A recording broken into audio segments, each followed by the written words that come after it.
Ouais, c'est une histoire de patience. Hein. Et là, bah, comme un cordeau classique. Hein. Tac. Ah. Mais non, mon truc est tombé. Hello les amis, c'est parti pour cette nouvelle vidéo. Une vidéo qu'on attaque avec le placo.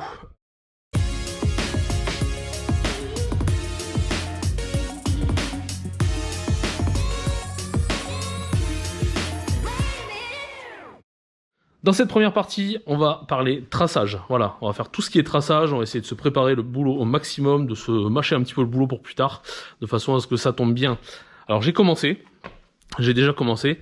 Alors j'avais commencé ici, voilà. C'est pour ça que je veux pas sortir les vidéos trop vite et que je veux pas me filmer trop vite, parce qu'en fait j'ai commencé à tracer ici et j'étais pas droit, j'avais 1,5 cm d'écart quand je traçais de l'autre côté, enfin c'était n'importe quoi.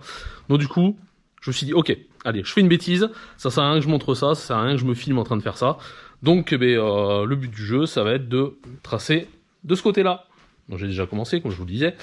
Tracer de ce côté-là. Pourquoi? Parce que j'ai plein de menuiseries. Les menuiseries, c'est quoi? C'est ce qui va nous faire l'aplomb au niveau des plaques de plâtre. Les plaques de plâtre venant ici, vous voyez, hop, elles viennent ici. Donc, il faut que ça tombe pile en bas. Donc, je me suis tracé des points à l'aplomb de chaque côté de chaque menuiserie. Voilà. À partir de là, j'ai pris mon plus beau laser et j'ai pointé de façon à ce que je sois aligné sur tous les points d'aplomb. Une fois ça fait, j'ai pris mon cordeau, je me suis mis là, j'ai été au bout, ting, j'ai tracé mon trait, là je suis bon. Une fois que j'ai tracé mon trait, et bien ici, de ce côté, j'ai une autre menuiserie. Donc, même délire. Je regarde mon aplomb pour tomber hop, ici en bas. Hop, je vais de l'autre côté. Mon aplomb pour tomber ici en bas. Je regarde à être, parce que c'est un laser rotatif, je regarde à être perpendiculaire entre ce mur-là et ce mur-là. En tout cas, entre ce traçage-là et ce traçage-là. Donc je place mon laser, hop, cordeau, ping, je trace, etc., etc., etc. Vous avez compris. Donc j'en suis très exactement là-bas, où j'ai placé mon laser. Donc vous voyez, hein, j'ai passé l'aspirateur comme il faut pour que ce soit bien propre. Vous voyez, j'ai tracé ici. Donc là, le but du jeu, ça va être d'allumer le laser, hop, de le mettre en 2 rayons perpendiculaires. Vous voyez là, je suis sur mon trait. Je m'étais tracé un petit repère là-bas, ici là. Je sais pas si vous voyez bien. Hop. Et en fait, vous voyez, je suis pas nickel dessus. Donc je vais m'ajuster ça. Salut toi. Ah ouais, quand Florent n'est pas là, les araignées dansent. Donc je vais me remettre droit comme il faut. Je vais faire en sorte de pas être d'aplomb par rapport à ces menuiseries là.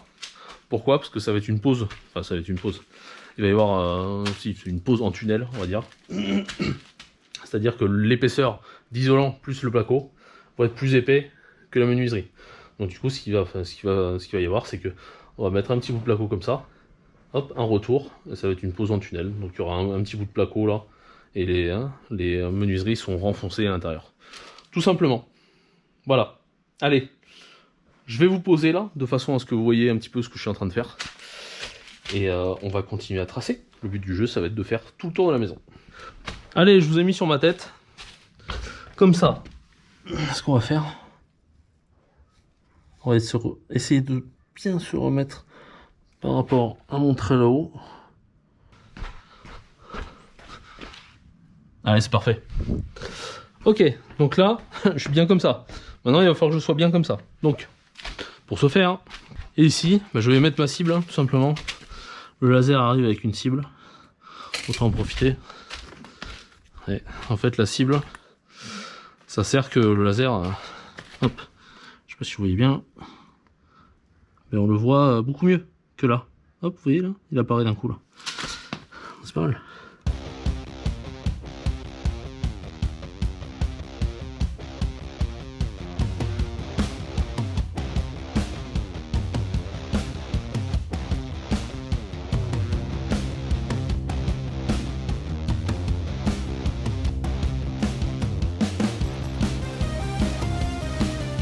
encore décalé. Oui, c'est une histoire de patience. Hein. Allez, là c'est bon. Je suis pas mal. Voilà, je suis à 2-3 mm près. Mais bon, sur un mur avec une pose en tunnel, ça se verra pas trop.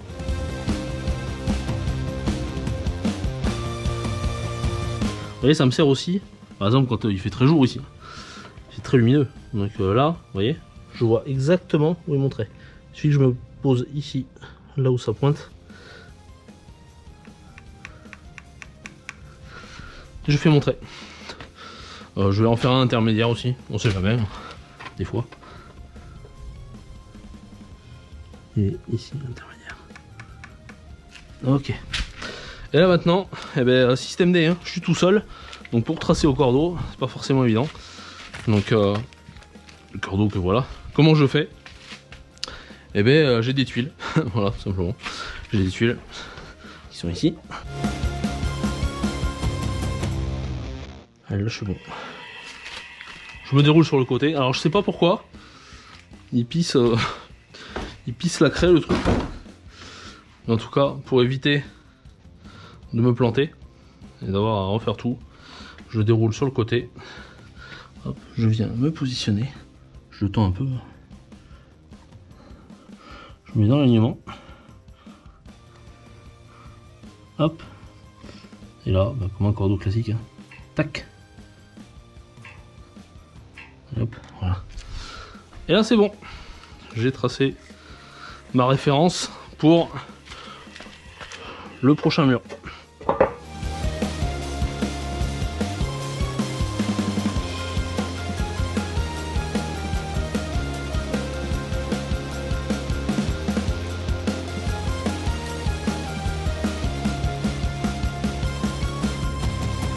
Allez, j'ai fini tout le tour, tout le périphérique de la maison.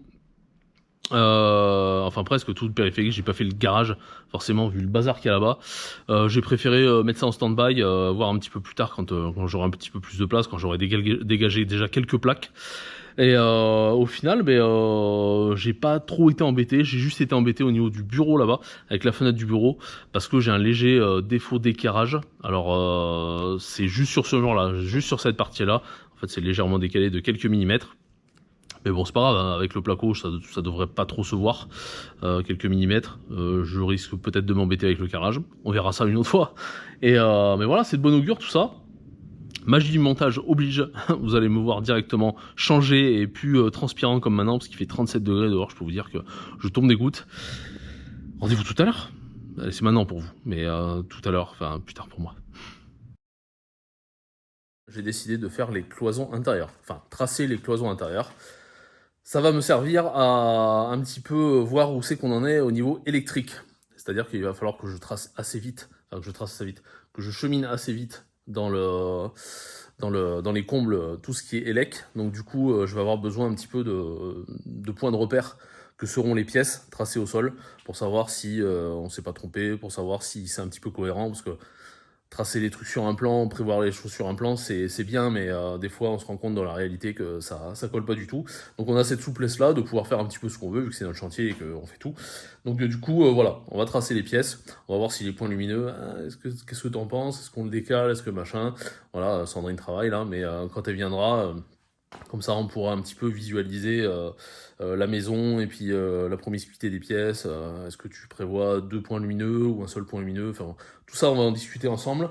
Et donc, du coup, je vais avoir pas mal de boulot parce qu'il faut que je bouge des choses. Vous voyez, toutes les balles de watts de cellulose, j'ai essayé de les placer de façon à ce que ce soit pas au niveau des cloisons pour pouvoir tracer justement. Mais c'était pas simple, donc il fallait qu'on rentre tout vite, etc. Comme ici, hein. Là, on a une cloison en fait qui vient au ras de l'évacuation là, et on a les rouleaux de laine de verre, donc il va falloir que je déplace un petit peu tout ça. Mais bon, c'est pas grave, ça va juste prendre un petit peu de temps, mais bon, ça va le faire. Allez, je sors mes outils, mon laser, comme hier, laser, cordeau traceur, crayon, mètre, et c'est parti.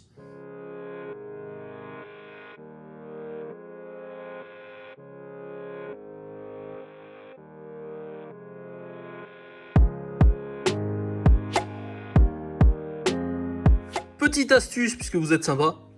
Alors moi, quand je mesure, je ne me mets jamais au zéro. Jamais, jamais, jamais.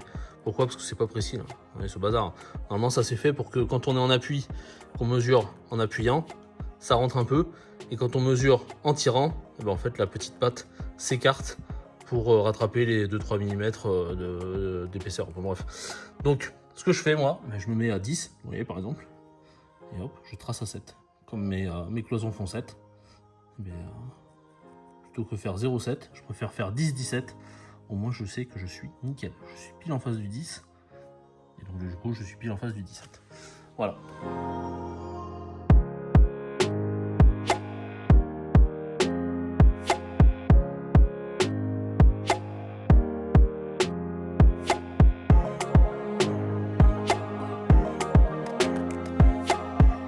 Bon, c'est pas bien compliqué.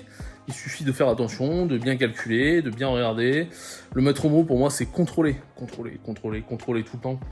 Ce qu'on fait, c'est-à-dire que je prends mes mesures par rapport au mur qui est là-bas, mais ça m'empêche pas de prendre les mesures aussi jusqu'au bout là-bas, pour être sûr que mes cotes elles correspondent à tout ce qui a marqué sur notre plan. C'est des cotes sur le plan qui ont été faits automatiquement. Hein. Mais il y a certains endroits où il en manque quelques-unes. Donc j'appelle Sandrine, qui a l'ordinateur sous la main, et puis je lui dis, il manque cette cote-là, est-ce que tu peux me la compter, me la vérifier? Ok, voilà, ça fait 656, voilà, ok. Merci, et du coup je peux avancer. Donc voilà, contrôler ça fait pas de mal, bien regarder qu'on soit d'équerre tout le temps, tout le temps, tout le temps, recouper. Vous voyez par exemple, ici j'ai mon laser, hein, qui est ici, et bien plutôt que me fonder sur ce que j'ai fait juste avant mes traits, et bien je prends le laser qui repart par là-bas, et je mesure. Vous voyez là, je mesure là, la distance avec le mur, et ce que j'ai tracé hier. Et puis je suis nickel. Donc ça veut dire que mon tracé est absolument parfait. Voilà, la précision, ça sauvera le monde un jour. Allez, je continue en timelapse.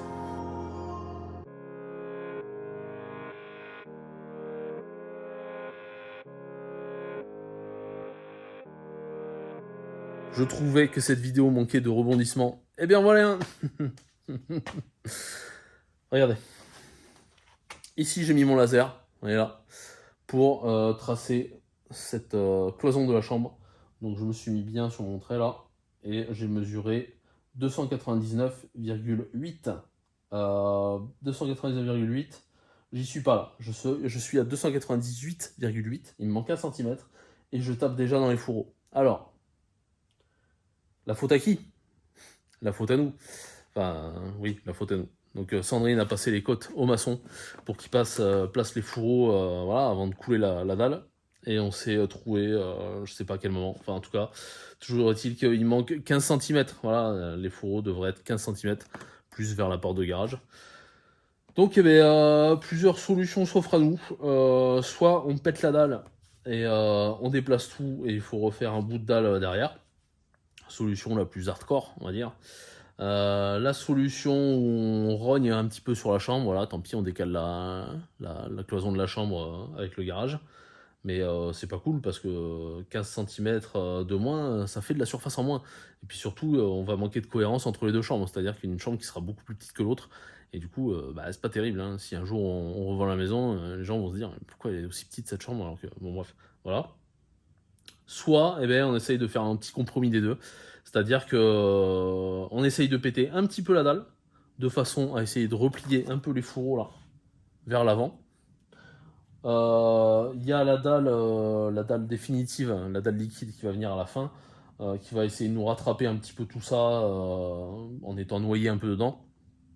Et on a une cloison assez large, donc il faut... enfin voilà. Alors je sais que plier des fourreaux, c'est pas terrible, mais on va essayer de trouver voilà, le bon compromis entre galère et faisabilité et respect des trucs techniques, parce qu'il faut que ce soit isolé quand même, hein. Ce sera entre le garage et la chambre, donc pas cool s'il y a un point thermique à ce niveau-là. Donc voilà, on va essayer de se débrouiller, de faire ça, et la première chose à faire, ça va être de casser un petit peu la dalle ici, là, voilà, pour essayer de plier ça. Tranquillement, on va y aller mollo, on va y aller par étapes. Et j'aime pas ça. Je voulais pas faire de poussière aujourd'hui. Je voulais pas m'en mettre plein les oreilles et casser du béton. C'est nul.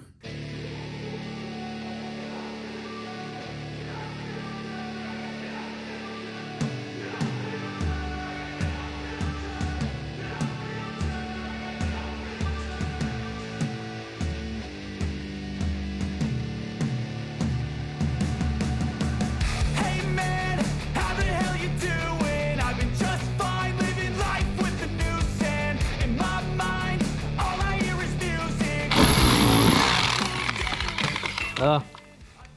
Mais non, mon truc il est tombé. Putain, c'est une blague. Ah, je rêve. Ah.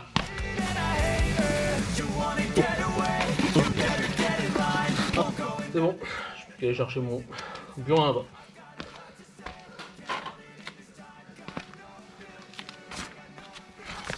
Quelle histoire quand même.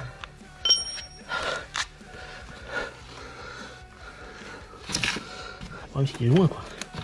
Mais non, c'est loin.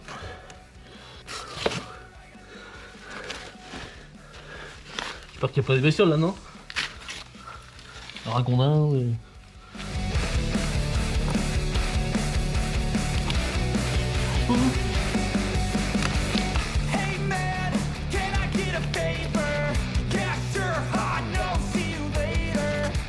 Heureusement, j'ai des aimants. Sauf que l'aimant, j'y arrive toujours pas. Heureusement, j'ai une pince multiprise. Donc je peux mettre mon aimant.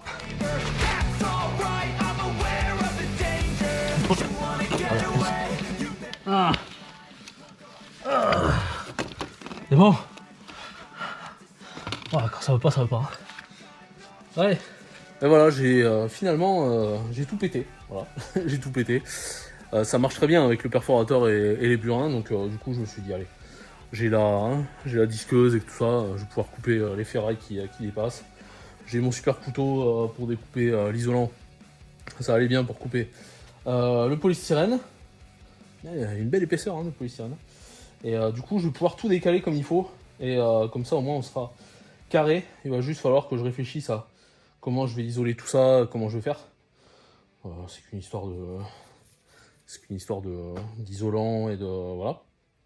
Donc voilà, je vais faire ça, refaire un petit peu de béton et recouler, et puis ce sera nickel. Au moins on sera parfait, il n'y aura pas à se prendre la tête, ah ouais la chambre on l'a rétrécie, les plans sont plus les bons, etc. Enfin, voilà. Allez, du coup avec cette histoire, je vais essayer de les écarter un peu, comme ça je pourrai continuer à tracer et finir toute la partie chambre au niveau traçage.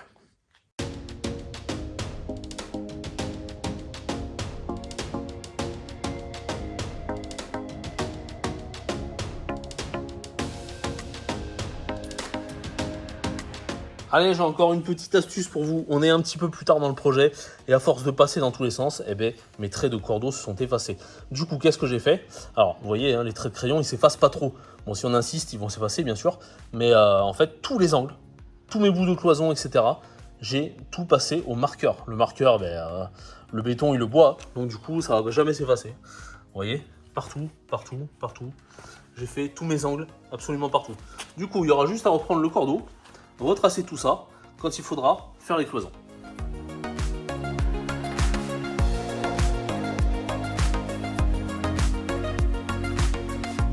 Allez voilà, c'est terminé pour ces histoires de traçage. Sandrine m'a rejoint, on a finalisé un petit peu voilà, ce qui restait un petit peu en suspens au niveau bureau, au niveau dressing, au niveau chambre, etc. Donc voilà, il fallait vraiment qu'on soit tous les deux pour décider de où on positionnait la cloison. Donc tout ça c'est bon.